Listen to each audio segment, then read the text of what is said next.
એ હાલો, જય શ્રી કૃષ્ણ. મામી બોલું છું. ક્યાં તાર મમ્મી? દે ફોન. હા, જય શ્રી કૃષ્ણ ગુડીબેન.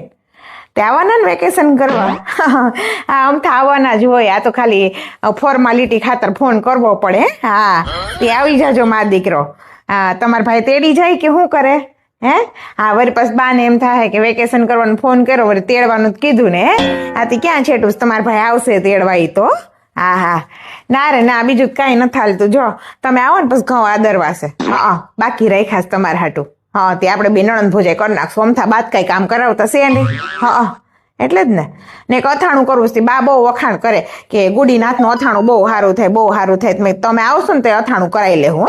હું કરું ને તો અમથી આખું વર બા ટકટક કર્યા રાખે કે તેલ વધી ગયું છે ને ઓલા ગાજરના ઠોઠિયા આવી કે સવડા થઈ ગયા છે ને તમે આવો ને તો તમારા ઘર જ કરાવી લેવું. હા, એટલે મારે આખું વર ટકટક તો ના સાંભળવું. હા, ના ના, પછી કાંઈ નહીં. તમે જે જવાના હોય ને છેલ્લે વેકેશન પૂરું થાય ને તો એક ખાલી ઘર સાફ કરાવતા જજો ને તમારે. ના ના, બસ બીજું કાંઈ નહીં. આવો વેકેશન કરવા. હો હા, રાહ જોવે બધા તમારે.